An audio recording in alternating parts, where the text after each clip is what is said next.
It's part 7 of what I thought was 7, but it might be 8. But we'll see. This part's going to have more to do with sort of the activist side of things and sort of what's going on in the world now and what the status quo is and the mainstream thought in the world government movement is. I am going to argue, and I think probably many others would, but I'm going to say that the primary camp that I'm about to talk about in the world government movement today is inexplicably tied and linked to the neoliberal Western democracy camp, those promoting that. I don't know that that's universally accepted, but I think it is. I think it's the case. And that camp is, and you know, this is really obscure. A lot of people don't know about this, so they don't read about it. They don't hear about it. But within these camps, it is well known. It's a well-established fact. Everybody knows that. And we talked about this earlier. That basically, world government, already exists. It's not a hypothetical. It's just that it's not as intensified or as comprehensive as what a true government would be. So that the nascent beginnings of it have already begun.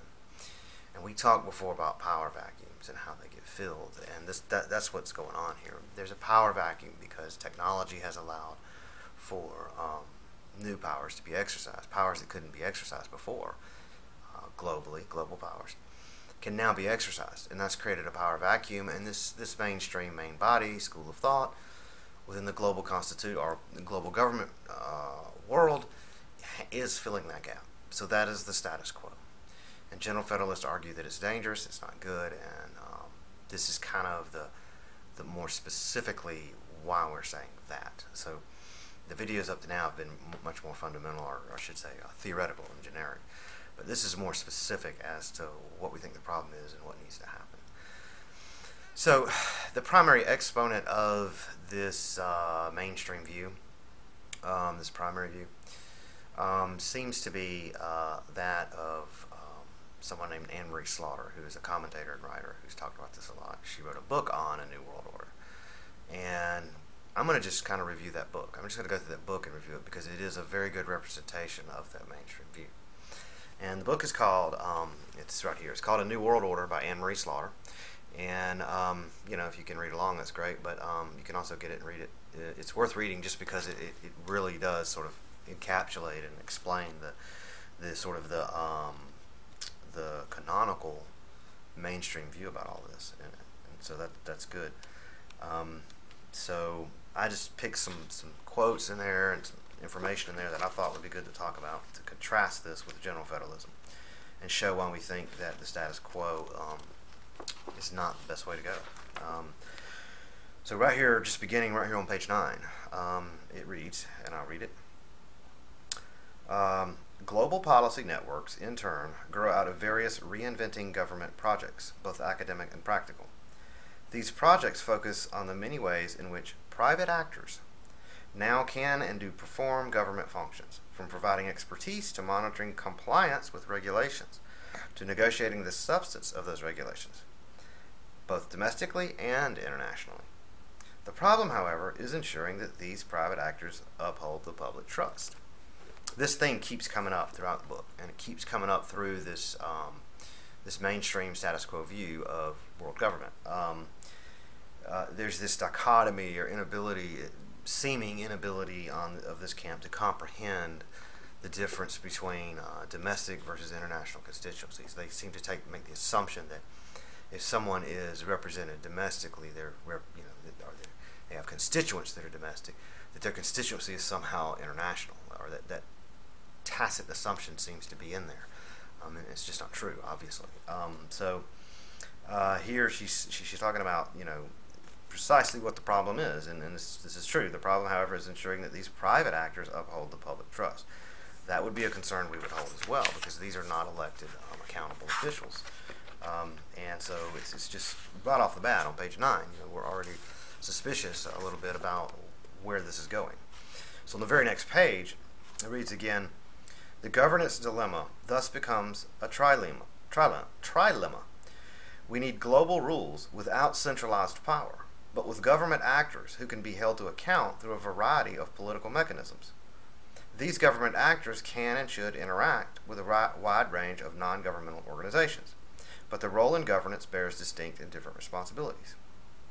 So she acknowledges a dilemma that is in fact is interesting, because she is acknowledging one of the problems that general federalism has identified with neoliberal Western democracy and this camp, this particular view of world government, which is that you need a centralized power. You need a centralized, legitimate federal power at the global level, but with government actors that are also held accountable to the constituencies. That's really the problem. The problem with world government and making one that is just or seemingly just to most people is going to come down to the colossal historic problem of how would you have a centralized power that's truly representative of the entire globe. And it's a lot easier at the national level to answer that, but it's much harder to answer that at the global level. So she has acknowledged that problem here in the very beginning of the book, but never really addresses or solves it, as far as I could see. Let's see, scale transgovernmental ties. So I think that covers just what I wanted to say on that page. But then on the next page, again, right here on the very next page, page 11, she says, these constituencies should be able to devise ways to hold them accountable, at least to the same extent that they are accountable for their purely domestic activity. So here again, that pattern is being reinforced of missing the point. It doesn't matter that they can be held to account to their domestic constituency if those domestic people are playing a role or having an impact in international policies. If someone in Washington, if a representative in Washington is making decisions that affect someone in Irkutsk, it's not representative, because she's acknowledging that there are still sovereign powers here and borders and so on. So to allow someone to participate in international decisions who actually works as or is a U.S. Congress member, doesn't make any sense. It's not representative. And this kind of thing is funny, ironic, because this kind of thing actually fuels one of the problems that global governance faces, which is the problem of nationalism. Doing something like this would, if this really were to intensify and solidify, would end up alienating, in this example, alienating the people in Irkutsk who are having to be subjected to laws that are coming, or regulations, laws, rules, that are coming from all over the world that aren't truly representative of them.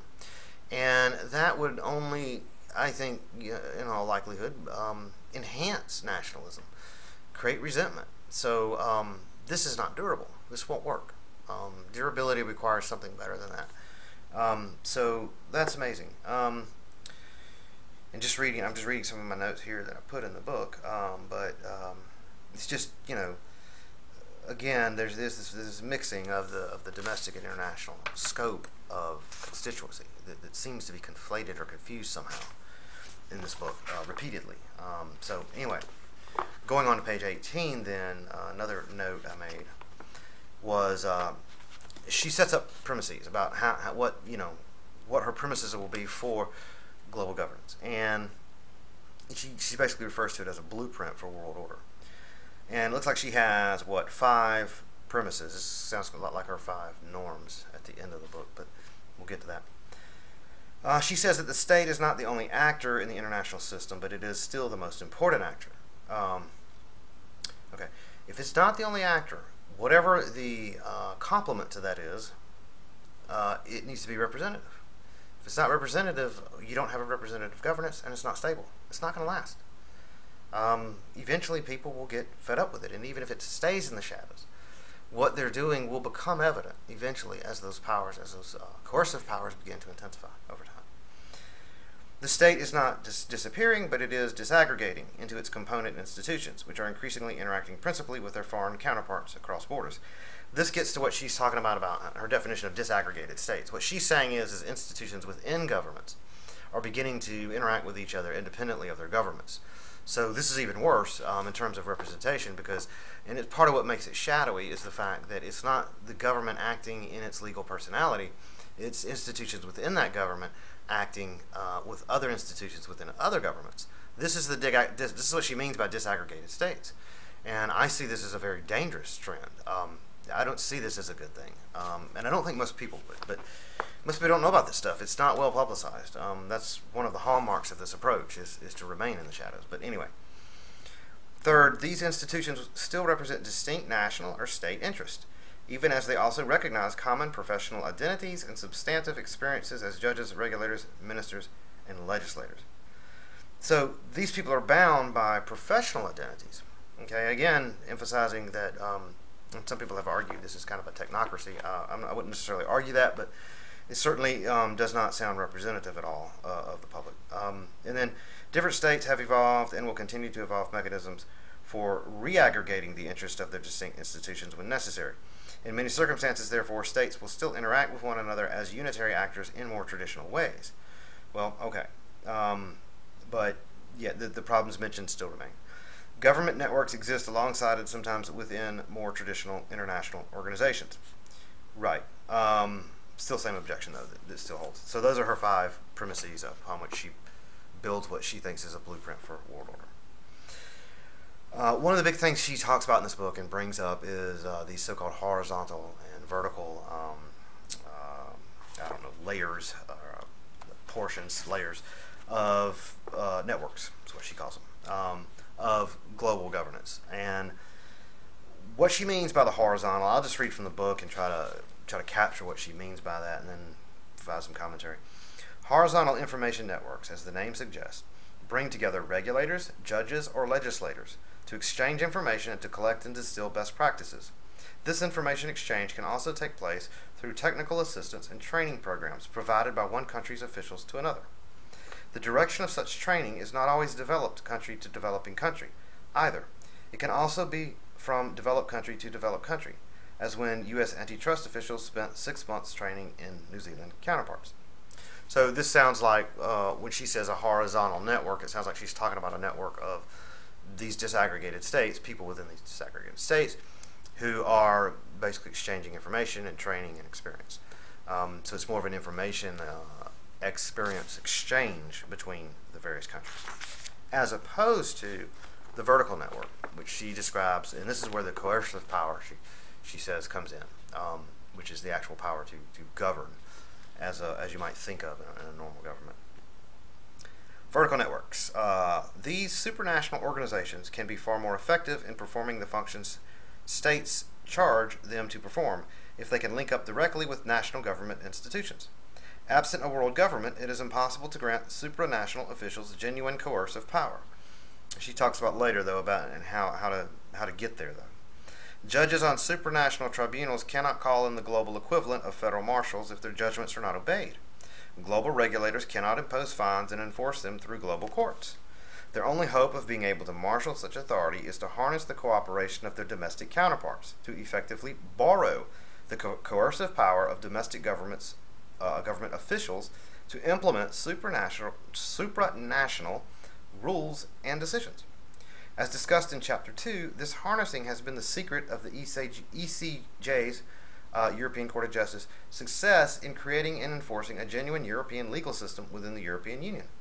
At the global level, it can make supranational organizations more powerful and effective than many of their creators ever dreamed.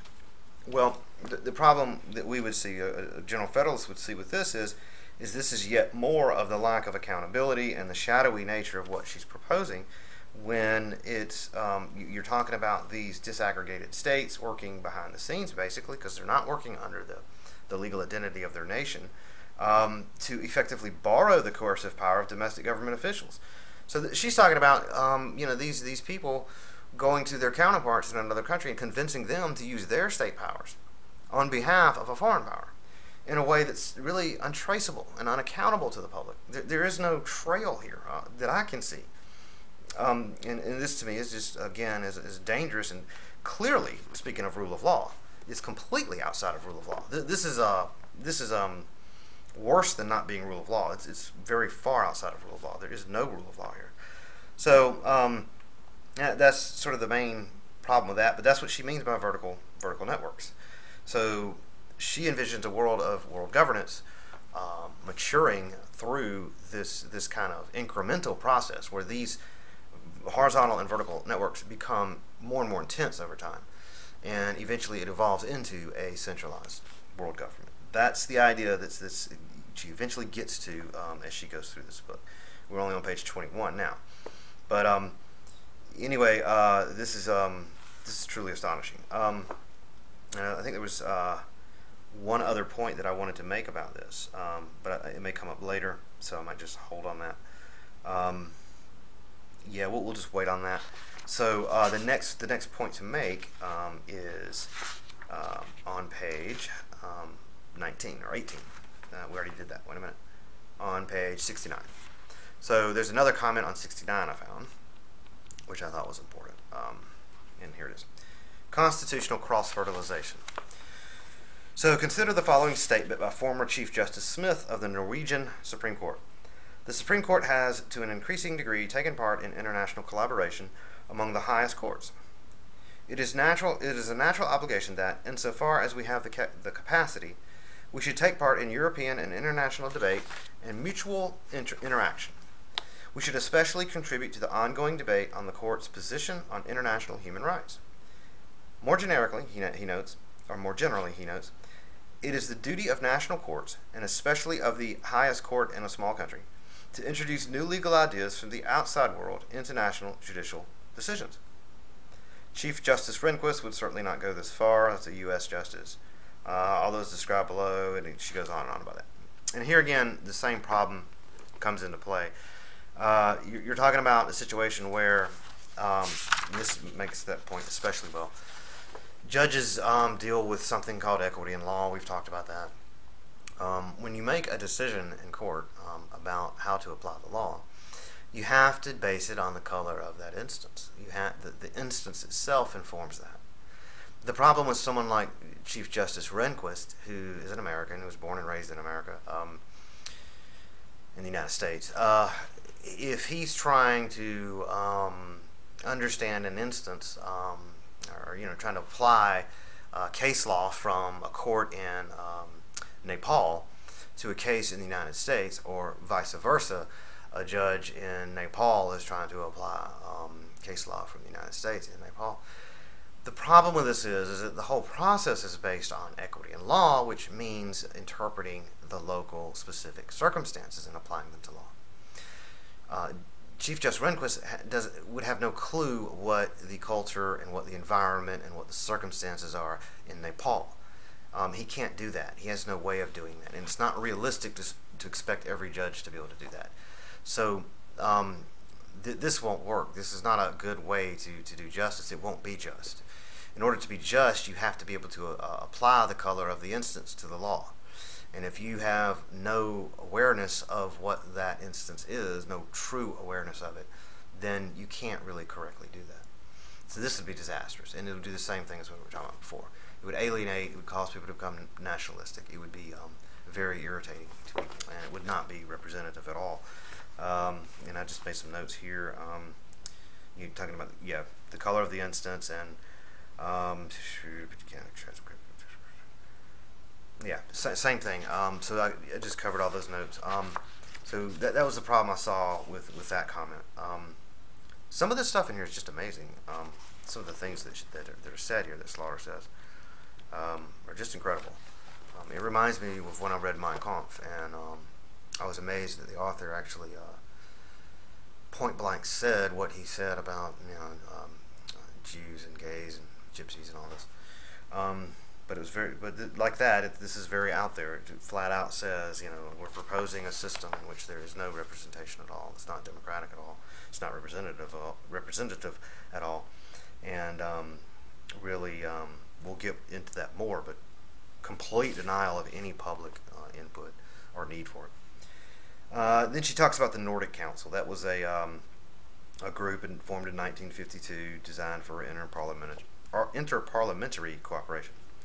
So let me read this little part to you. The national parliamentarians of 5 different Nordic countries, as well as 3 independent regions, Greenland, Iceland, and the Faroe Islands, came together to cooperate on legal, social, cultural, and financial matters, as well as on specific initiatives concerning transportation and the environment.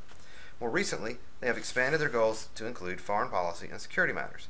The Council holds a general meeting every year with additional meetings on selected issues. It conducts continuous work on policy issues through 5 committees and 4 political party groups.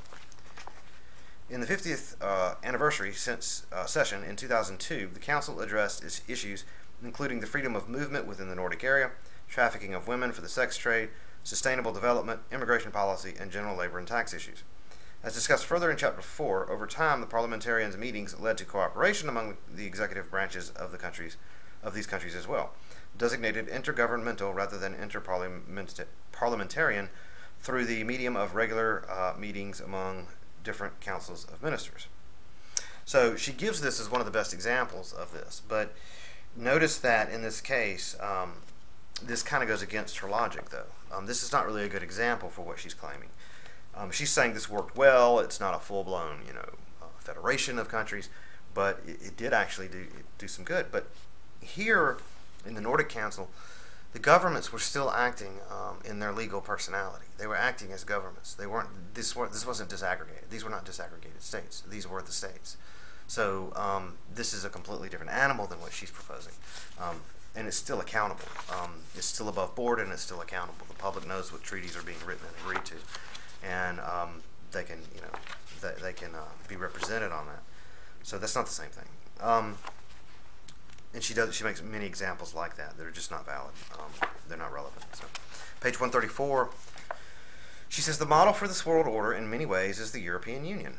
Networks of government ministers exercise the most important powers in the European Union at the European level. Networks of national judges exchange ideas and cooperate in resolving Europe-wide disputes. Networks of national parliamentarians are emerging to monitor the European activities of the networks of ministers. At the same time, the European Union has genuine supranational institutions, a court, a commission, a parliament, that exercise genuine governmental authority and that increasingly enforce their authority through vertical networks with their national counterparts. Indeed, it is really the genius of the European Union, and the reason that it is such an extraordinary model for other regions of the world, that it is much more a transgovernmental than a federal system. Individual EU members can maintain the distinctive character and autonomy of their national institutions, while at the same time reaping the benefits of collective governance through government networks. Well, if she thinks that's a beautiful system, and just point out that a transgovernmental system is less than a confederacy. It's not durable. It won't last, and I'm not really sure what the benefit of this comparison would be. But these networks she's talking about may work. They did work in the European Union to some degree, but again, this is too weak for something that's going to work as a national government. So I'm going to break this up into a smaller piece. I'm not going to make these as big. So I'm going to break this up, and I'm going to do a second part, which hopefully is going to be less than an hour, and then we can finish this, and I'm going to finish this point that I'm making here. But there's going to be 2 parts to this. So I will be back with that in a moment.